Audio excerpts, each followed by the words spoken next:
Okay, up next is what's known as an Kinetic exercise, and that's an idea that was brought around by Gordon Stout, which is basically, if you're trying to sight read music, we can't feel the keys, we have to swing this thing at the keys.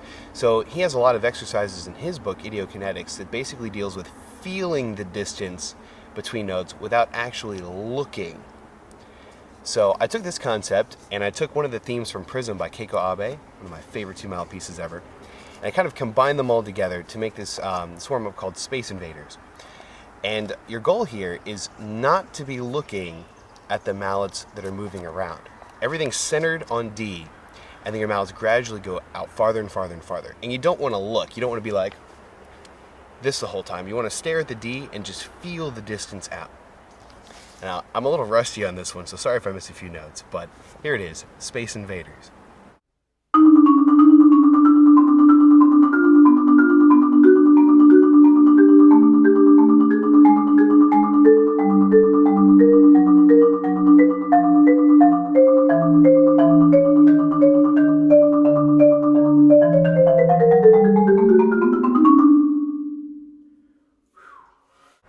Now the next exercise is pretty widely played and pretty widely known about. Some people call them green scales or the Green Brothers scales, and it's all based on this book,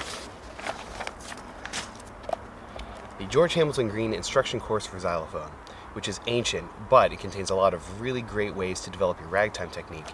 And in lesson number 1, it gives you tons of variations on different scale patterns. So this is a great resource to pick up.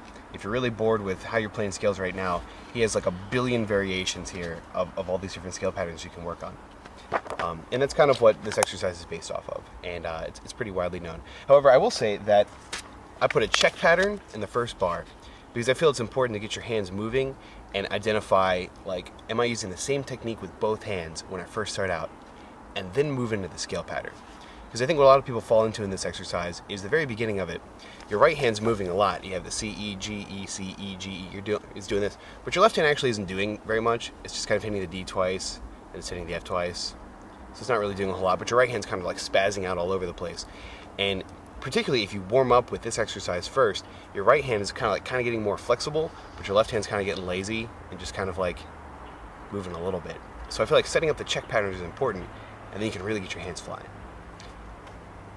Now for extra credit, you can not only play this in all your major scales, and all your minor scales, and all your harmonic minor scales, but if you're really a masochist, you can play this in your melodic minor scales.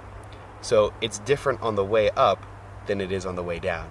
And this one gets really fun because your hands are just kind of like twisting and turning all over the place. It's ridiculously fun. So here's green scales.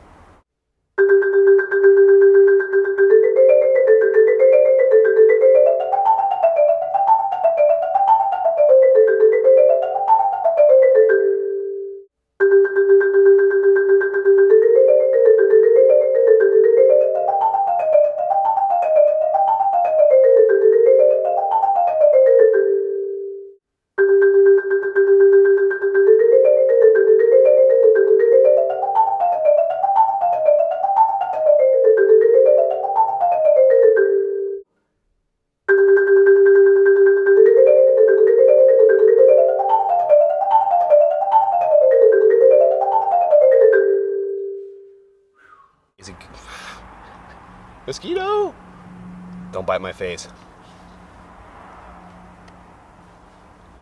Alright, the last exercise I have for you is called the Quadratic Formula, and I'm kind of a math geek, I know, but basically what this exercise does is it goes through all of your arpeggios for all the different types of chords that there are. So, variation number 1, you go through all the 3-note chords. You go through your major, your minor, your diminished, and then your augmented chords. And it's all in the same key. It's all like C, all the C chords.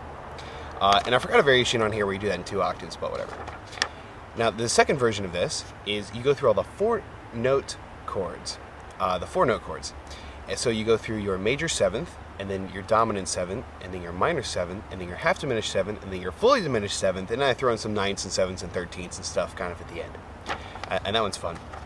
And then down here, my favorite to play really fast is you go through the same thing, but it's all in 2 octaves, and it gives you this really cool harp effect across the keyboard.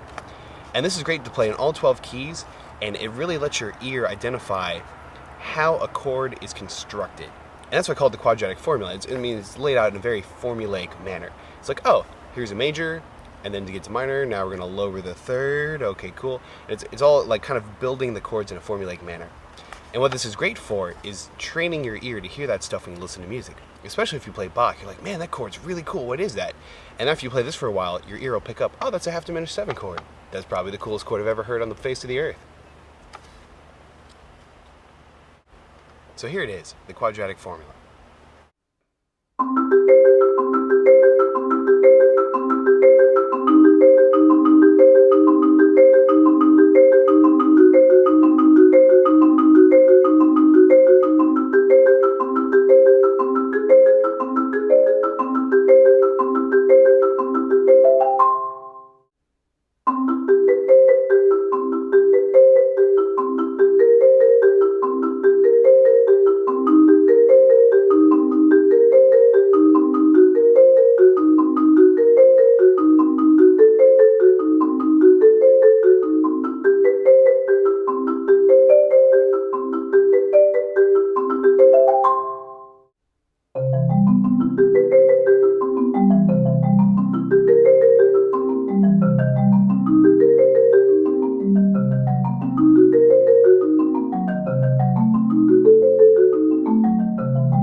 Alright everybody, that's it. I hope you've enjoyed the episode. Feel free to give me an email at marimbology@gmail.com, or through Twitter, you can use marimbology.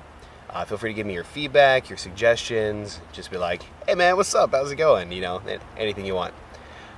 Next episode, I think we're either going to be talking about 4-mallet technique and bust into that whole bag, or we might have a brief episode on chop building, like how to build insane, crazy chops. Everybody likes chops, right? I haven't quite decided yet. If you have a vote, send it in to me. So, hopefully you enjoy the episode. Next time we will be in a less mosquito-filled environment. Bye. Alright, I don't really know what's going on over here, but it looks like a couple chickens got in a fight and lost. I don't really know what all this stuff is.